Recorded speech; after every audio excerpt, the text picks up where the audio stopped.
Dans le cadre des capsules Chasse Québec et Sentier Chasse et Pêche, une question qui me revient souvent quand je donne des formations, est-ce que la chasse à l'arc, est-ce que la chasse à l'arbalète, à la poudre noire ou à la carabine, quel est le type d'engin de chasse qui blesse le plus de gibier? C'est pas l'engin souvent qui est le problème, c'est la personne qui est derrière l'engin.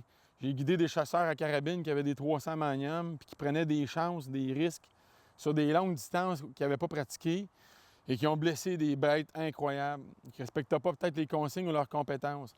En contrepartie, j'ai guidé des chasseurs qui chassaient à l'arc traditionnel, sans système de visée, qui ne chassaient qu'à l'instinct et qui étaient des prédateurs redoutables, qui avaient à leur palmarès de multiples gros gibiers, sans avoir blessé aucun gibier. L'important, c'est de comprendre notre outil, ses forces, ses faiblesses, mais surtout ses limites. À titre d'exemple, quand je donne des formations, j'aime bien amener des pamphlets ou des images où on voit l'anatomie des bêtes. Ici, on a un ours. On voit aussi un ours vivant, un peu qu'est-ce que ça peut représenter.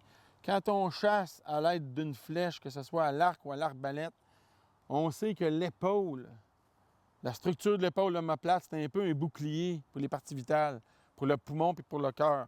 Donc, il faut éviter, il faut que la flèche vienne derrière la patte pour vraiment faire un travail pour perforer un ou de préférence les deux poumons. La carabine, c'est sûr qu'on peut aller chercher le cou, on peut aller chercher l'épaule, on peut aller chercher les poumons également. Donc, les possibilités sont plus élargies. Par contre, pour tous ces engins de chasse-là, la responsabilité du chasseur, c'est de les connaître, c'est de les comprendre, c'est de connaître les courbes balistiques quand on utilise, exemple, du 150 grains, du 180 grains. Si on n'a jamais fait feu sur un orignal à 350, 450 verges, ça peut être audacieux avec une arme à feu d'essayer un tir comme ça.